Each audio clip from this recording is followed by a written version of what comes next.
Dani, qué alegría verte después de 12 largos años. 12 años, hace 12 años trabajamos juntos en internacionalización de la ciudad, Cami desde la Subsecretaría de Turismo, yo desde el Buró de Medellín y jamás nos habíamos vuelto a ver. Y me mandaron una foto como, mira, él es el Camilo, el que te va a entrevistar y yo, Aleja, pero yo creo que yo lo conozco. Y llegamos acá y evidentemente sí nos conocíamos y habíamos trabajado juntos. Muy feliz de estar acá contigo, Cami, y con todos ustedes. Sí, feliz, igual Medellín es chiquito, todo el mundo se conoce y es delicioso. Feliz de estar acá en Nevo, en Ongoing, en la Universidad de AFIT y que podamos hablar de temas tan importantes que no son de moda, son temas que tienen que estar en la agenda de emprendedores, de pymes, de corporativos, de gobiernos, de absolutamente todo, que es el tema de equidad, género e igualdad. Entonces aplauso también para la Universidad de AFIT, para Confama por apostar por estos temas y a ustedes como emprendedores, como empresarios y pymes también por acompañarnos. Dani, antes de que empecemos a hablar de equidad, género e igualdad, contémosle a todas las personas que nos acompañan de esa Dani. Y yo quiero que nos conté esa Dani universitaria, chiquita, que soñaba, que veía, y si desde ese entonces por estas calles de la universidad se veía esa líder que eres hoy. Bueno, Daniela es una persona supremamente apasionada. Tengo dos amores enormes. Uno es la diversidad, la equidad, la inclusión. Y el otro es el deporte. Creo que ahora estaban hablando de deporte al principio y yo decía, ay, yo acabo de correr una carrera, sí, así se siente y vengo de una familia deportista, entonces creo que el deporte tiene mucho para enseñarnos. Y la Daniela que estudiaba en EAFIT, yo creo que sí se imaginaba dónde llegó, porque estudié ciencias políticas, porque dije algún día quiero ser ministra. Llegué a ser viceministra, entonces como que lo chuleé, y de deporte, entonces más interesante aún porque era un entorno que para mí es natural y que me apasiona. Pero también le agradezco mucho a la universidad porque si no hubiera pasado por acá, por tantos profesores, por toda esta infraestructura, seguramente no hubiera podido ser la persona que soy, la profesional que soy. Y claro, estando en la universidad, en temas de diversidad, equidad e inclusión, sí me pasaba algo, y es que estudiar en EAFIT éramos muy poquitas las personas que se parecen a mí. Cuando digo que se parecen a mí, no porque seamos mujeres, sino habían muchas mujeres, pero habían muy poquitas personas afrodescendientes en la universidad. En el colegio yo era la única afro en el colegio, entonces desde muy joven me empecé a preguntar por qué hay veces somos tan pocos en unos espacios. ¿Qué pasa? Que otras personas no pueden acceder a esos espacios. Y además me da la locura por meterme en lo público y en la política, y entonces es un espacio muy masculino y me preguntaba por qué hay tantas poquitas mujeres, ¿cierto?, en ese espacio. Fui presidente del Consejo de Medellín y fui la tercera mujer en toda la historia de las presidencias del Consejo de Medellín en llegar, y bien disruptiva porque normalmente estoy con mi afro, pero tenía afro, tengo tatuajes, me iba de tenis, y ahí empezó un poco ese encuentro de qué es Daniela, y empecé a estudiar de género y dije, ay, me gusta luchar por la igualdad de las mujeres, entonces me considero una mujer feminista que lucha por la igualdad de las mujeres. Y acá debo hacer un disclaimer: ser feminista no es estar en contra de los hombres, ni es lo mismo que el machismo, es importante estos conceptos, sino que buscamos que esas brechas que históricamente hemos tenido hombres y mujeres se puedan reducir cada vez más. Ejemplo, ustedes vieron que ayer la selección Colombia goleó 6-0, la de mujeres, nos quedamos subcampeonas en un mundial por primera vez, o sea, hemos llegado muy lejos, pero hace 7 u 8 años habían un montón de peladas luchando para que les pagaran igual, estaban luchando para que no tuvieran que usar los uniformes de los hombres, están luchando todavía para que no tengamos una liga de 4 o 5 meses, sino que la tengamos todo el año, porque cuando tenemos ligas de 4 o 5 meses, las chicas reciben un salario por 4 meses y los otros 8 meses o 7 meses se quedan sin trabajo, mientras que un hombre sí tiene su tranquilidad económica durante todos los meses del año. Entonces sí empecé como a descubrir un poco eso, y agradezco mucho al Consejo eso, que me llevó a encontrarme con esa causa y llevó a encontrarme con otra causa que es la afrocolombianidad, porque no es lo mismo ser Daniela afro en Medellín, con esta infraestructura, con esta universidad tan espectacular, a una Daniela en Tumaco, en Guapi, en Timbiquí, en el Urabá antioqueño, donde no hay infraestructura educativa, donde no hay infraestructura deportiva, y eso lo llamo yo como un poco de conciencia social, y creo que es muy importante que independientemente si somos empresarios, emprendedores o desde la política, todos sepamos que somos un país con muchísimas desigualdades y todos podemos trabajar para que esas desigualdades sean cada vez menos. Dani, ¿y cómo estamos hoy? Tú sabes que yo soy inversionista, es decir, a mí todo lo que yo hago lo mido. Es decir, no es hacer algo o implementar algo en una compañía simplemente porque esté de moda, o simplemente el 8 de marzo pongo un post en Instagram y ya, chulié, sino este tipo de acciones encaminadas a la inclusión, a la igualdad, al género. ¿Para qué le sirven a una empresa? ¿Para qué le sirve a todos ellos que son dueños de pymes, que trabajan en pymes? ¿Cómo lo ves tú? ¿Cómo estamos hoy y eso para qué sirve? Bueno, yo creo que hoy, como me gusta ver siempre el vaso medio lleno, y creo que en este país debe ser un principio, me genera esperanza porque estamos teniendo este tipo de espacios, generando estas conversaciones. El viernes pasado estaba con un montón de CEOs, presidentes de grandes compañías de todo el país que vinieron acá, y yo les preguntaba, ¿cuántas empresas en Colombia, vamos a hablar pequeñas, medianas y grandes, tienen una dirección de diversidad, equidad e inclusión? Se nos vino a la cabeza una. Bancolombia. Es la única que tiene una líder, una mujer contratada y que ha empezado a hablar de género. Hay unas multinacionales como Microsoft, Johnson & Johnson, Grupo Natura, que ya han empezado a dar esos pasos, pero como son multinacionales desde Estados Unidos, sí les dicen, bueno, pilas, ustedes qué están haciendo en temas de diversidad. Entonces viene un mandato desde sus oficinas principales y nos llevan un poco de ventaja. ¿Por qué digo yo que es esperanzador? Porque a pesar de que solo hay una empresa grande que está hablando de esto, cuando yo hablé de esta conversación que tuve la semana pasada con estos duros del país, de estos líderes hombres, ellos decían, sí, creemos en esto, queremos ser aliados del género, queremos ser aliados de la diversidad, y yo les dije, vamos un paso a la vez, pongámonos metas como la filosofía Kaizen japonesa de la mejora continua, un paso a la vez, una meta a la vez, y yo le dije, hoy somos 0 en este grupo, empresas que tienen una dirección de diversidad. ¿Qué tal si dentro de un año somos 1 o 2 y nos ponemos eso como meta, como grupo? ¿Por qué es importante esto? Hay varios estudios, la mayoría los han hecho en Estados Unidos y en Brasil, que son países que han avanzado más en esa integración social desde el sector corporativo, y es que tener equipos diversos, ¿cierto? Contratar más mujeres, contratar más personas afrodescendientes, personas con discapacidad, de población LGBTIQ+, que te hacen diverso, te ayudan a conectarte mucho mejor con los mercados. Imagínense que yo, Daniela Maturana, contrate a personas que piensen como yo, que hayan ido al mismo colegio que yo, a la misma universidad. Seguramente no me va a permitir entender qué están pensando otras personas diversas a mí. Y es perderle el miedo a eso diferente, porque eso diferente puede ser un nicho de mercado tan potencial que yo ni me había dado cuenta. Puede generar innovaciones en mi empresa y en mi organización solo teniendo en cuenta la voz de una persona que yo pensaba que no. No sé si hay por acá alguien que le guste o tenga un negocio de belleza y estética y moda, pero recuerdan el color piel cuando uno estaba en el colegio, ¿cierto? Yo pintaba con el color piel.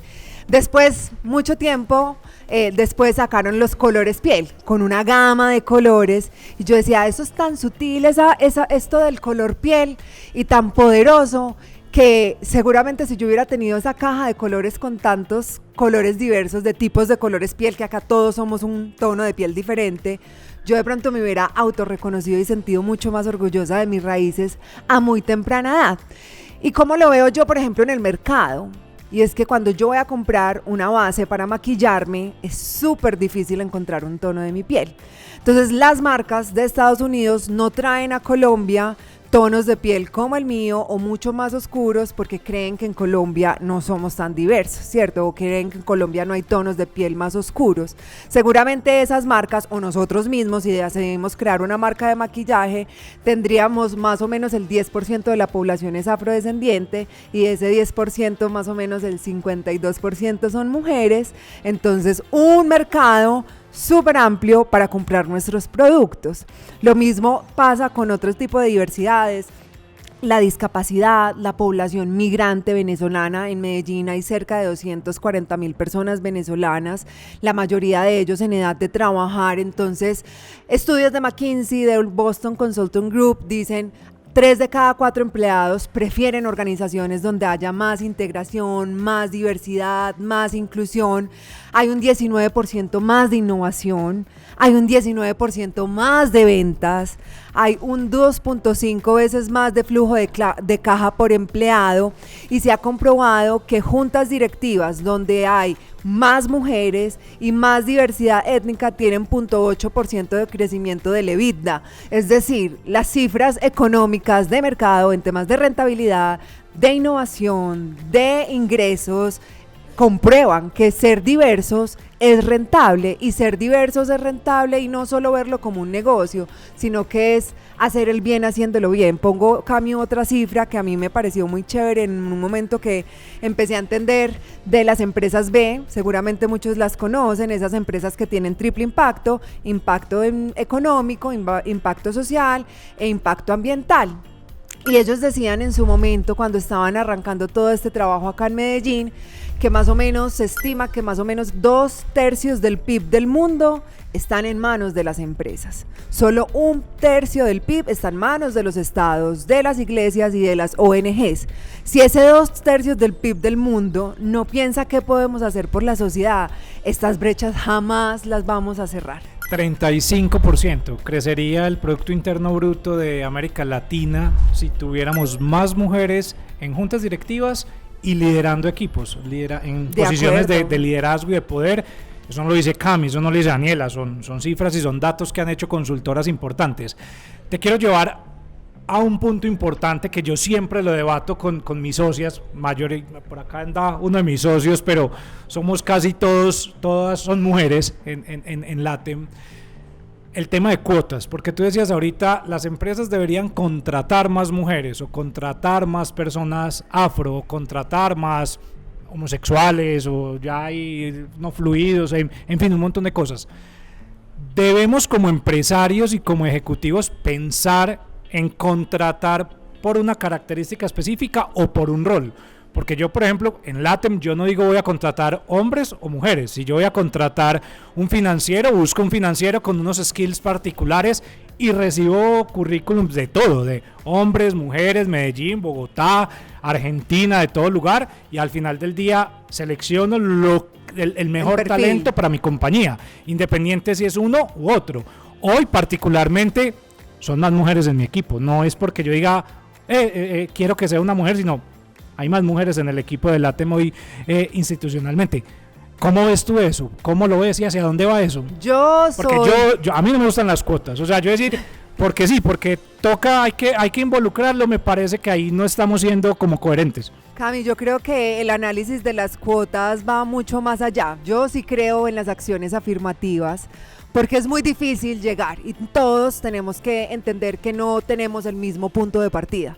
Yo ahora te explicaba, no es lo mismo un pelado de un colegio público de Medellín, Bogotá o Cali a un pelado de un colegio público de Guapi, Timbiquí, de San Juan de Urabá, donde hay veces no hay acueducto, no hay alcantarillado, no hay universidades como EAFIT, Bolivariana, los Andes, la Javeriana, que incluso tienen que buscar un montón de recursos para llegar.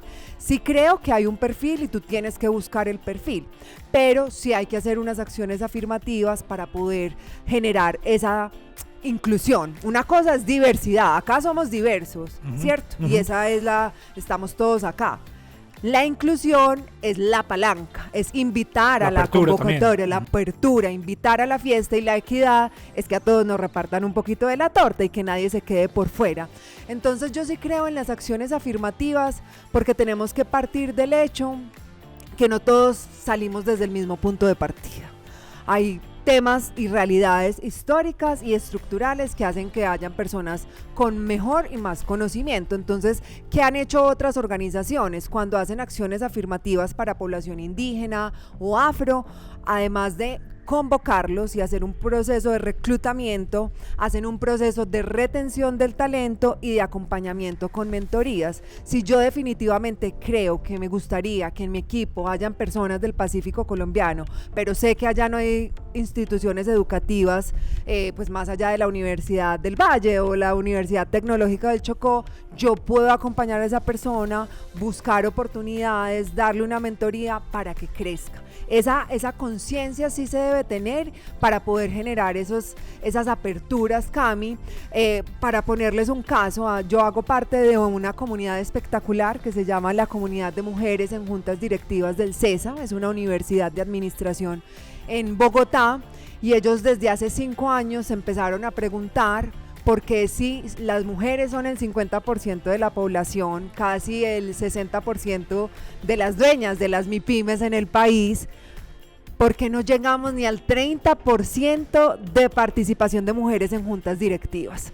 Entonces ellos, cuando empezaron este proceso, de las empresas listadas en bolsa, solo había un 18% de participación de mujeres, y empezaron a hacer este proceso de formación y decían, es que las mujeres no saben de juntas directivas. Entonces nos empezamos a entrenar en juntas directivas. Venga, ¿cierto? Que sí sabemos. Venga que sí sabemos. Y a pesar de eso, hoy somos una comunidad de 600 mujeres y apenas hemos llegado al 21% de las juntas directivas del país. Entonces uno dice, ¿será que no tenemos conocimiento? Lo hemos demostrado que sí tenemos. ¿Será que no tenemos conexiones? Algunas sí lo tenemos. ¿Será que no tenemos visibilidad? Pues las redes sociales nos ayudan, LinkedIn, Instagram, todo, YouTube, Facebook, a estar ahí. Este tipo de espacios nos ayudan. ¿Qué hace falta, Cami? Me pregunto yo, ¿cierto? ¿Qué hace falta para que las empresas o juntas directivas digan, ve, yo voy a invitar a esta persona que es una financiera retesa, pero es una mujer, para que nuestras juntas directivas tengan esa visión de las mujeres? Y no quiere decir que no tenga el conocimiento financiero, sí lo tiene, pero sí podemos generar esa acción. Desafíos de las MIPYMES hoy en estos temas de equidad, género e igualdad. Yo creo que el primero es que no vean que esto es por allá algo que debería ser Bancolombia, Johnson & Johnson, no sé, el Grupo Éxito, Grupo Nutresa, que no lo vean como si no fuera propio. Yo creo que esto es una reflexión súper poderosa, y yo les digo a la gente, pregúntense, los que tienen hijos, por ejemplo, ¿con quién interactúan sus hijos? ¿Cuál es la diversidad que nosotros le enseñamos a nuestros hijos? En una ciudad en Medellín, que siento que todavía está tan fragmentada, que una ciudad es la que tenemos en el norte, con tantas desigualdades, y otra es la que tenemos en el sur, y hay veces nos quedamos en el Poblado algunos, hay veces nos quedamos en Belén otros, en Laureles otros, desconociendo la realidad del Popular, de Manrique, del 12 de octubre, incluso no tenemos que irnos muy lejos.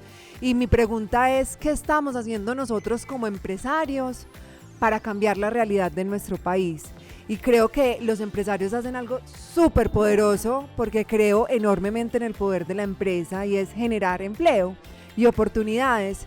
Y yo digo que una persona que históricamente no ha tenido acceso a un empleo que ustedes le pueden generar esa primera oportunidad, va a ser una persona con un salario, ¿cierto? Digamos que un mínimo. Y esa persona va a poder ir a comprar, a mercar, ¿cierto? Ya sea a cualquier mercado, al de uno, a Carulla, al Éxito o a la tienda de su barrio, y va a poderle dar comida y alimento a sus familias. Y ese mercado, pues, y ese recurso se queda finalmente en la economía. Entonces yo le decía, es tan difícil pensar que no generar oportunidades de educación o oportunidades de empleo para las personas históricamente menos favorecidas no nos conviene como país, porque si yo lo miro, yo no soy financiera ni economista, pero si yo lo miro con mi lógica de economía, yo digo, acá ganamos absolutamente todos. Una persona con mejor educación puede acceder a un trabajo de calidad, puede comprar recursos, puede comprarse su ropa, puede comprarse su alimentación, acceder al pues a la seguridad social. Son recursos que incluso se reinvierten en nuestra economía. Es calidad de vida. Es calidad de vida. Entonces yo sí creo en esto que hablan mucho, y creo que Confama lo ha hablado mucho en sus diferentes espacios, del capitalismo consciente, ¿cierto?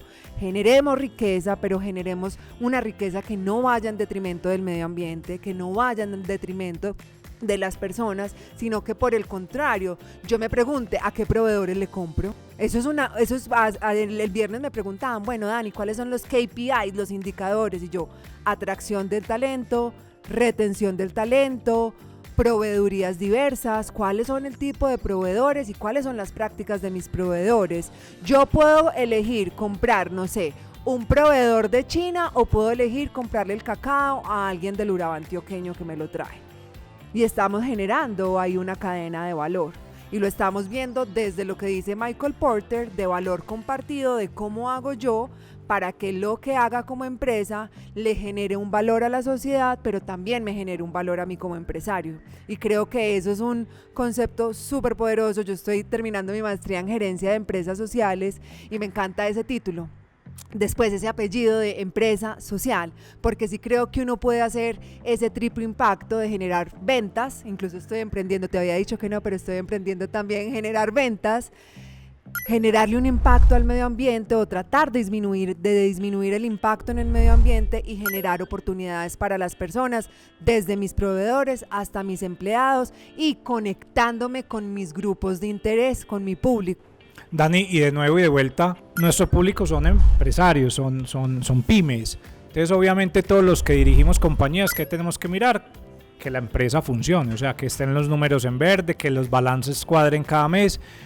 Entonces, cuando vos te encontrás muchas veces oferta de China a un precio que si lo conseguís acá es 4 veces más caro, que muchas veces pasa, ahí que entonces está el tema de lo que siente el corazón, de lo que se debe hacer, pero también como empresario, cómo cuido la caja del negocio, cómo cuido la empresa, cómo jugás ahí, porque al final del día lo tenemos que empezar a transformar también. De acuerdo, yo creo que es, y te lo decía ahora tras bambalinas, de tener una mentalidad, ¿cierto? Lo que llamamos mindset. Seguramente no lo podemos trazar como meta y como visión, pero hay que hacer, como yo les decía ahora, filosofía Kaizen, un paso a la vez para llegar allá. Yo de pronto no puedo ser como Carulla, que tiene Carulla Fresh Market, que es carbono cero, si mal no estoy, carbono neutro. Seguramente para que Carulla y el grupo Éxito llegara a eso, tuvo que hacer un montón de reflexiones, maromas, cambiar los números, revisar. Entonces, un paso a la vez, una acción a la vez. Me queda súper difícil los proveedores, entonces empiezo por el talento.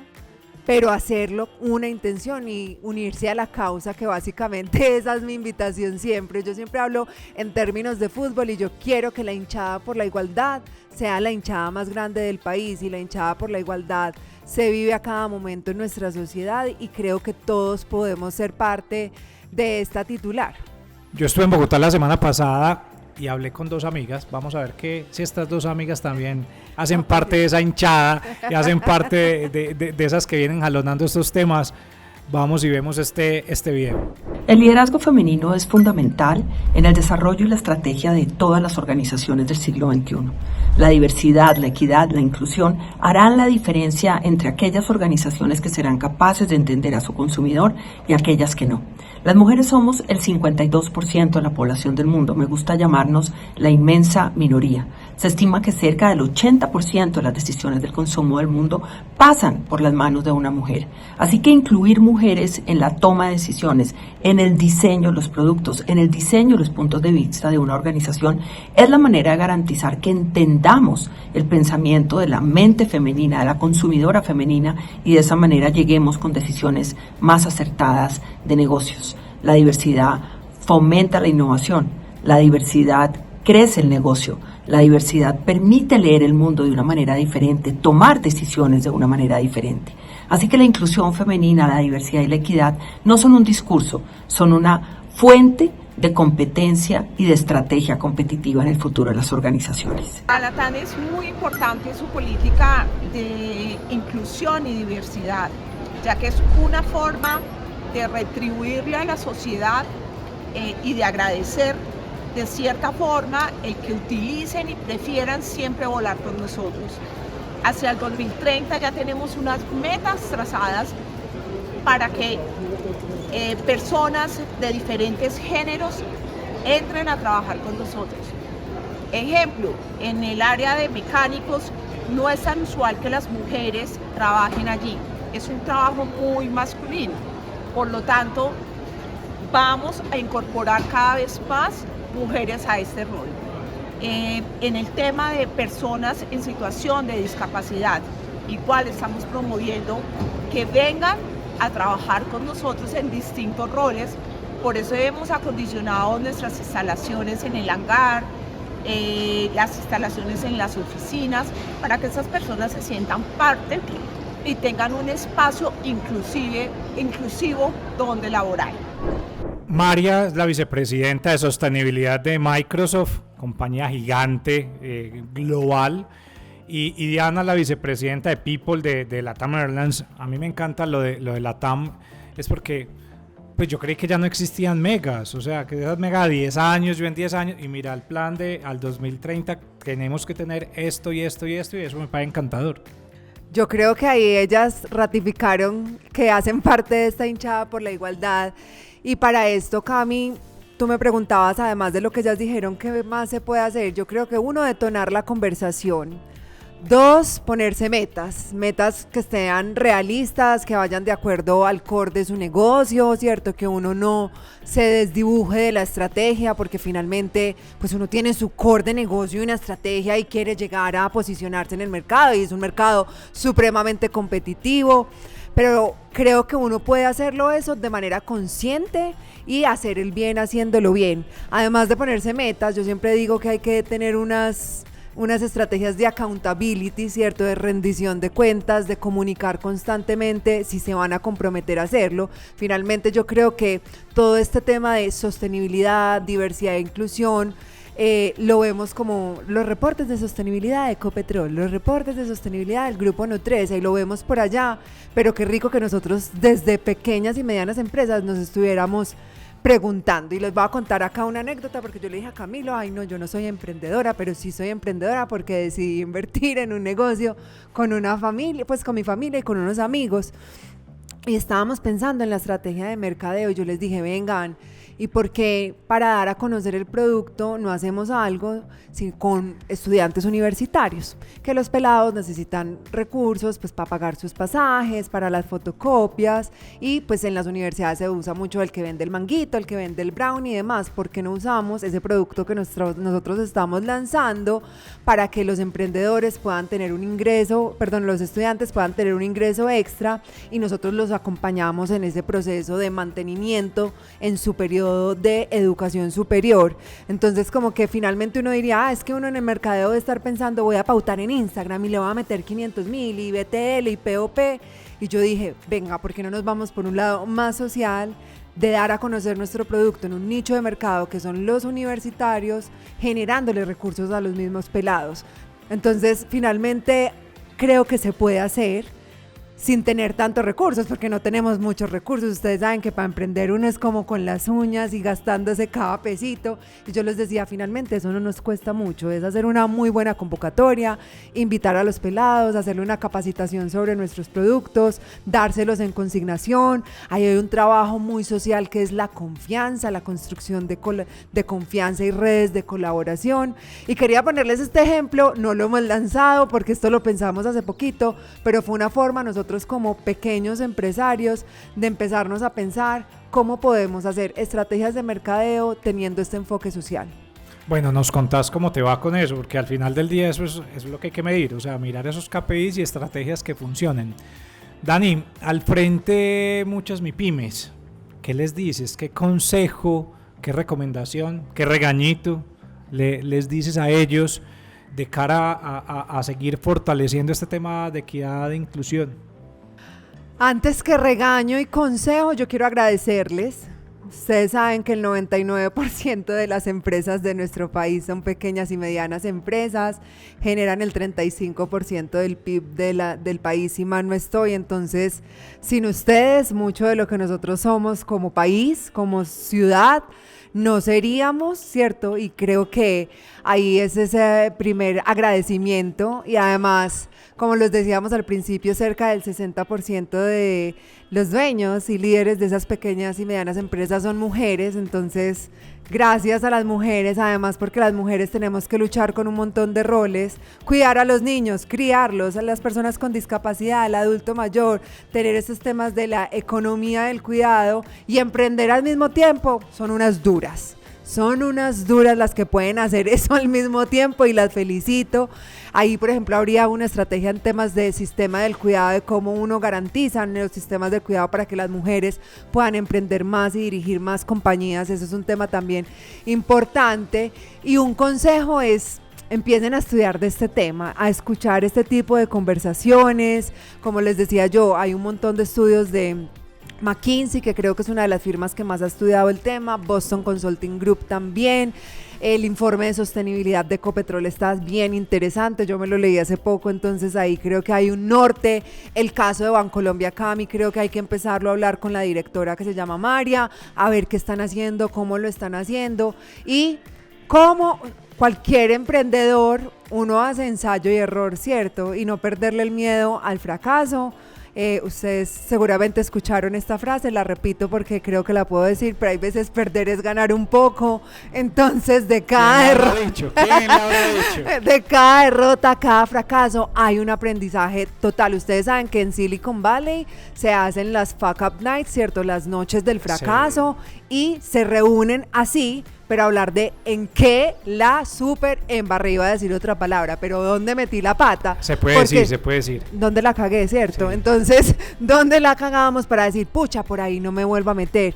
A él lo critican mucho por esa frase, pero finalmente uno vuelve y replantea el partido y monta otra estrategia. Entonces, perder el miedo al fracaso y a la derrota creo que también es una invitación cuando uno está haciendo empresa. Y más si quieren ser una empresa con mucha más conciencia social, una empresa con una estrategia de sostenibilidad fuerte, una empresa con una estrategia de diversidad, equidad e inclusión. No crean que eso es de las grandes empresas del país. Yo creo que este es un llamado para todos. Sabes que a mí me gusta mucho eso, y ahí coincido. A mí me gusta más escuchar a la gente que se toteó, que tuvo caídas, que todos la hemos tenido, durísimo. Pero a mí me interesa más escuchar cómo lo resolvió. Total. O sea, vení, ¿cuál fue tu caída? Y al final del día, ¿cómo tomo para mí ese conocimiento, esa experiencia? Y yo no me caigo. Me funciona muchísimo más y me parece más interesante tomarme un café, un whisky, una cerveza con alguien que me cuente eso, a que me diga, voy súper bien, estoy haciendo esto. Me parece como más interesante, me llama mucho más la atención. Total. El personaje, que ya saben quién es, dice que cuando uno gana un partido, uno sale de una, la rumba, a celebrar, pero cuando uno lo pierde, uno o va y lo repite en donde la embarré, por donde metieron el gol. O sea, entonces yo también creo que eso no significa que uno tenga una mentalidad de perdedor. Acá todos queremos generar ventas, crecer, ¿cierto? Escalar nuestro negocio, pero si le perdemos el miedo, porque muchas veces uno no decide dar ese paso, invertir, hacer algo, sacar un nuevo producto, contactarse con otros mercados, por miedo. Pucha, y el miedo nos frena. Entonces sí, también vemos el miedo como un aliado a decir, bueno, ensayemos, y la embarré, pucha, nos volvemos a levantar. Entonces, pues nada, yo creo que esa es mi invitación, porque el tema de sostenibilidad, yo creo que es la tendencia. Hoy muchas personas en la universidad, en la maestría, y que vienen de otras partes, dicen, hay que estudiar sostenibilidad y hay que tenerlo como un valor y una ventaja competitiva de los negocios. Y dentro de sostenibilidad están todas estas líneas de diversidad, equidad e inclusión. Dentro de sostenibilidad también ya pasamos de responsabilidad social corporativa a la ASG o ESG, ¿cierto? Que es gobierno social y ambiente. Entonces, tener un buen gobierno corporativo, junta directiva, due diligence, ¿cierto? De poder tener esas transparencias, y cómo yo, así sea una pequeña empresa, tengo mi junta directiva, tomo decisiones, cómo están las cosas contables, jurídicas y demás, y cómo genero nuevamente ese impacto al medio ambiente y a la sociedad. Y espacios de network, aprovechar mucho estos espacios que generan, por ejemplo, la universidad, Ongoing, Confama, para conversar con las personas que tienen alrededor. A mí me parece el tema, por ahí hay un estudio que también dice cuántas horas de network usted debe hacer al mes para que funcione, para que salga bien. A mí, ¿cuántas para ponérmelas de tarea ya? Mínimo 20. Bueno. 20 horas al mes de network, de salir a conversar, a tomarse una cerveza con ese amigo del colegio, a tomarse un café con alguien, a mirarlo. Eso es súper importante. Dani, antes de que terminemos, y a mí me gusta siempre para que cerremos el podcast, pero que podamos hablar con todos ellos por si tienen alguna pregunta o alguna inquietud. Yo siempre le hago esta pregunta a todas las personas que entrevisto y con todas las personas que hablo, y es, si vas caminando por ahí y te encuentras a esa Daniela universitaria, esa soñadora, esa que iba caminando por ahí soñando muchas cositas, ¿qué le dices? ¿Qué consejo, qué le dices a esa mini Daniela? ¿Qué le diría yo a esa mini Daniela? Que vuelva a hacer lo mismo.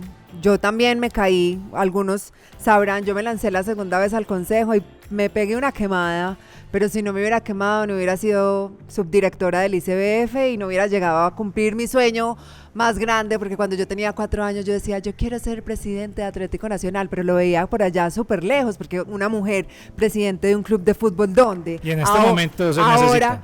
Ahora hay una que es Marcela, la hija de Don Tulio del América, y la presidenta del Palmeiras en Brasil, son las únicas 2 mujeres, pero yo pues no veía un referente que yo dijera, yo puedo ser como esa. Sí vi un referente en política y seguramente por eso me fui, porque vi una ministra afrodescendiente, la primera mujer negra en llegar a ser ministra.